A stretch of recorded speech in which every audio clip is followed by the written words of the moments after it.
ಕೊಲೆ ಆರೋಪಿ ನಟ ದರ್ಶನ್ ಹೆಲ್ತ್ ಚೆಕಪ್ಗೆ ಒಳಗಾಗಿದ್ದಾರೆ. ತೀವ್ರ ಬೆನ್ನು ನೋವಿನಿಂದ ಬಳಲ್ತಾ ಇದ್ದಾರೆ ನಟ ದರ್ಶನ್.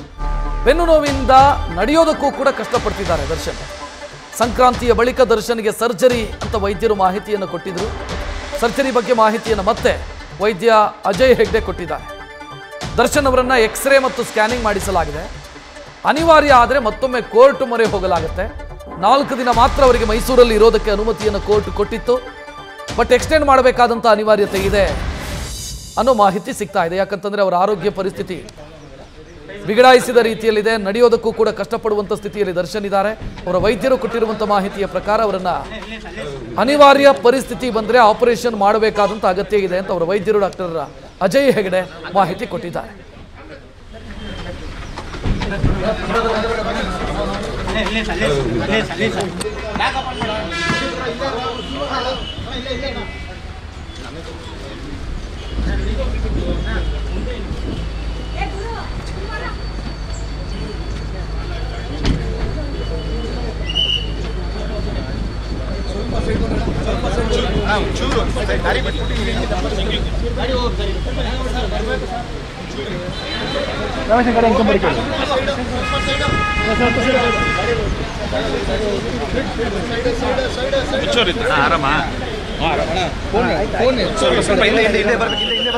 ಹೆಚ್ಚಿನ ಡೀಟೇಲ್ ನೀಡೋದಕ್ಕೆ ನಮ್ಮ ಪ್ರತಿನಿಧಿ ರವಿ ಪಾಂಡವಪುರ ನೇರ ಸಂಪರ್ಕದಲ್ಲಿ.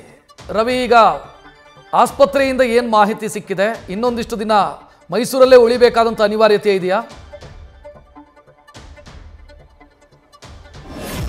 ರಕ್ಷಿತ್, ಪ್ರಮುಖವಾಗಿ ನ್ಯಾಯಾಲಯ ನೀಡಿರುವಂತಹ ಗಡುವು ಇವತ್ತಿಗೆ ಅಂತ್ಯ ಆಗುತ್ತೆ. ಆ ಕಾರಣಕ್ಕಾಗಿ ದರ್ಶನ್ ಅವರು ಬೆಂಗಳೂರಿಗೆ ತೆರಳಲೇಬೇಕಾದಂಥ ಅನಿವಾರ್ಯತೆ ಎದುರಾಗಿದೆ. ಈ ನಡುವೆ ಅವರಿಗೆ ಸರ್ಜರಿ ಬೇಕಾ ಅಥವಾ ಬೇಡವಾ ಎಂಬ ಕುರಿತಂತೆ ಇವತ್ತು ಕೂಡ ದರ್ಶನ್ ಅವರು ತಪಾಸಣೆಗೆ ಒಳಪಡುವಂಥ ಕೆಲಸಕ್ಕೆ ಮುಂದಾಗಿದ್ರು. ಮೈಸೂರು ಬೆಂಗಳೂರು ಜಂಕ್ಷನ್ನಲ್ಲಿ ಇರುವಂತಹ ಅಂದರೆ ಕೆಂಪೇಗೌಡ ವೃತ್ತದಲ್ಲಿ ಇರುವಂತಹ ಮಣಿಪಾಲ ಆಸ್ಪತ್ರೆಗೆ ಭೇಟಿ ನೀಡಿದಂತಹ ನಟ ದರ್ಶನ್ ಅವರಿಗೆ ಎಕ್ಸ್ರೇ ಮತ್ತು ಸ್ಕ್ಯಾನಿಂಗ್ ಜೊತೆಗೆ ಹಲವು ತಪಾಸಣೆಗಳನ್ನು ಮಾಡುವಂಥ ಕೆಲಸಕ್ಕೆ ಡಾಕ್ಟರ್ ಅಜಯ್ ಹೆಗ್ಡೆ ಅವರು ಮುಂದಾಗಿದ್ದಾರೆ. ಎಕ್ಸ್ರೇ ಮತ್ತು ಸ್ಕ್ಯಾನಿಂಗ್ ರಿಪೋರ್ಟು ಬಂದಿದೆ.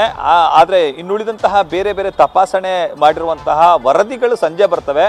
ಹಾಗಾಗಿ ಆ ವರದಿ ಬಂದ ಬಳಿಕ ಆಪರೇಷನ್ ಅಗತ್ಯತೆ ಇದೆಯಾ ಅಥವಾ ಇಲ್ವಾ ಎಂಬುದರ ಕುರಿತಂತೆ ಡಾಕ್ಟರ್ ಅಜಯ್ ಹೆಗ್ಡೆ ಅವರು ಚಿಂತನೆಯನ್ನು ಮಾಡ್ತಾರೆ. ಈ ಮೊದಲು ನ್ಯೂಸ್ ಫಸ್ಟ್ ಜೊತೆ ಅಜಯ್ ಹೆಗ್ಡೆ ಅವರು ಮಾತನಾಡ್ತಾ ದರ್ಶನ್ ಅವರಿಗೆ ಸರ್ಜರಿ ಅಗತ್ಯ ಇದೆ. ಕಾರಣ ಅವರ ದೇಹದ ತೂಕ ಹೆಚ್ಚಾಗಿದೆ. ಅವರ ಕಾಲಿನ ಭಾಗದ ತೂಕ ಹೆಚ್ಚಾಗಿರುವ ಕಾರಣಕ್ಕಾಗಿ ಅವರ L5S ಭಾಗ ಸಾಕಷ್ಟು ಡ್ಯಾಮೇಜ್ ಆಗಿದೆ. ಕಳೆದ 6 ತಿಂಗಳಿಂದ ಅವರಿಗೆ ಎಕ್ಸಸೈಸ್ ಇಲ್ಲದ ಕಾರಣಕ್ಕಾಗಿ ಅದು ಊದುವಂಥ ಕೆಲಸಕ್ಕೆ ಕೂಡ ಮುಂದಾಗಿದೆ. ಹಾಗಾಗಿ ಅದಕ್ಕೆ ಸಂಬಂಧಪಟ್ಟಂತೆ ಒಂದಷ್ಟು ಫಿಸಿಯೋಥೆರಪಿಗಳನ್ನು ನಮ್ಮ ತಂಡವೇ ಮಾಡ್ತಿದೆ. ಪ್ರತಿನಿತ್ಯ ಅವರಿಗೆ ಒಂದು ಇಂಜೆಕ್ಷನ್ ಜೊತೆಗೆ 2 ಟ್ಯಾಬ್ಲೆಟ್ ಅಂದರೆ ಮಸಲ್ಸ್ ರಿಲ್ಯಾಕ್ಸ್ ಟ್ಯಾಬ್ಲೆಟ್ಸ್ಗಳನ್ನು ಕೂಡ ನೀಡಲಾಗ್ತಿದೆ. ಅದನ್ನು ನಾವು ಕಂಟಿನ್ಯೂ ಮಾಡ್ತೀವಿ ಅಂತ ಹೇಳಿದರು. ಅದೇ ರೀತಿ ಇಂದು ಕೂಡ ಅವರು ಮುಂದುವರಿಸ್ತಿದ್ದಾರೆ. ಇವತ್ತು ಕೂಡ ನಟ ದರ್ಶನ್ ಅವರನ್ನ ಡಾಕ್ಟರ್ ಅಜಯ್ ಹೆಗ್ಡೆ ಅವರು ತಪಾಸಣೆಗೆ ಒಳಪಡಿಸಿ ಸುದೀರ್ಘವಾಗಿ ಅವರ ತಪಾಸಣೆ ಮಾಡಿದ್ರು. ಒಂದಷ್ಟು ಅವರಿಗೆ ಚಿಕಿತ್ಸೆಗಳನ್ನು ನೀಡುವಂಥ ಕೆಲಸಕ್ಕೆ ಮುಂದಾಗಿದ್ದಾರೆ. ಸರ್ಜರಿ ಬೇಕಾ ಬೇಡವಾ ಅನ್ನೋದು ಸಂಜೆ ಬರುವಂತಹ ಒಂದು ರಿಪೋರ್ಟ್ಗಳ ಮೇಲೆ ನಿರ್ಧಾರ ಆಗಿರುತ್ತೆ. ಒಂದು ವೇಳೆ ಸರ್ಜರಿ ಅಗತ್ಯತೆ ಇದೆ ಅಂತ ಅಂದರೆ ದರ್ಶನ್ ಅವರು ನ್ಯಾಯಾಲಯದಲ್ಲಿ ಮತ್ತೊಮ್ಮೆ ಅನುಮತಿಯನ್ನು ಪಡೆದುಕೊಂಡು ಮೈಸೂರಿನಲ್ಲಿ ಆಪರೇಷನ್ ಮಾಡಿಸ್ಕೊಳ್ತೀವಿ ಅಂತೇಳಿ ಸಮಯಾವಕಾಶವನ್ನು ತೆಗೆದುಕೊಳ್ಬೇಕು. ಸಮಯಾವಕಾಶ ತೆಗೆದುಕೊಂಡು ಬಂದು ಮೈಸೂರಿನ ಮಣಿಪಾಲ ಆಸ್ಪತ್ರೆಯಲ್ಲಿ ಅವರು ಚಿಕಿತ್ಸೆಗೆ ದಾಖಲಾದ ಬಳಿಕ ಅವರಿಗೆ ಇದೇ ಆಸ್ಪತ್ರೆಯಲ್ಲಿ ಚಿಕಿತ್ಸೆ ನೀಡಲಾಗುತ್ತೆ. ಇನ್ನು ಪ್ರಮುಖವಾಗಿ ಅವರಿಗೆ 2016-17 ಸುಮಾರದಲ್ಲಿ ಇದೇ ರಿಂಗ್ ರೋಡ್ ಅಂದರೆ ಮೈಸೂರಿನ ಜಂಕ್ಷನ್ ರಿಂಗ್ ರೋಡ್ನಲ್ಲಿ ಕಾರು ಅಪಘಾತ ಆಗಿತ್ತು. ಆ ಸಂದರ್ಭದಲ್ಲಿ ಅವರ ಕೈ ಭಾಗ ಕೂಡ ಫ್ರ್ಯಾಕ್ಚರ್ ಆಗಿತ್ತು. ಇದೇ ಡಾಕ್ಟರ್ ಅಜಯ್ ಹೆಗ್ಡೆ ಅವರು ಇದೇ ಆಸ್ಪತ್ರೆಯಲ್ಲಿ ಅವರಿಗೆ ಚಿಕಿತ್ಸೆ ನೀಡುವಂಥ ಕೆಲಸಕ್ಕೆ ಮುಂದಾಗಿದ್ರು. ಹಾಗಾಗಿ ಅವರ ಕೈ ಕೂಡ ಅವರಿಗೆ ಈಗ ಪೇಯ್ನ್ ಬರ್ತಿದೆ ಅಂತೆ. ಆ ಕಾರಣಕ್ಕಾಗಿ ಕೈ ಭಾಗವನ್ನು ಕೂಡ ಅವರು ಎಕ್ಸ್ರೇ ಮಾಡಿ ಚಿಕಿತ್ಸೆ ನೀಡುವಂಥ ಕೆಲಸಕ್ಕೆ ಮುಂದಾಗಿದ್ದಾರೆ. ಆದರೆ ಸರ್ಜರಿ ಬೇಕಾ ಬೇಡವಾ ಅನ್ನೋದು ಸಂಜೆ ಬರುವಂತಹ ರಿಪೋರ್ಟ್ಗಳ ಮೇಲೆ ನಿಂತಿರುತ್ತೆ. ಸದ್ಯಕ್ಕೆ ಈಗ ಸ್ಕ್ಯಾನಿಂಗ್ ಮತ್ತು ಎಕ್ಸ್ರೇನಲ್ಲಿ LS2 ಆ ಭಾಗ ಒಂದಷ್ಟು ಡ್ಯಾಮೇಜ್ ಆಗಿದೆ ಅನ್ನೋ ಮಾತನ್ನ ಹೇಳುವಂಥ ಕೆಲಸಕ್ಕೆ ಮುಂದಾಗಿದ್ದಾರೆ. ರಕ್ಷಕ್, ಥ್ಯಾಂಕ್ ಯು ರವಿ ಮಾಹಿತಿಗೆ. ನ್ಯೂಸ್ ಫಸ್ಟ್ ನಿರ್ಭೀತಿಯಿಂದ ನಿಮ್ಮ ಪರವಾಗಿ.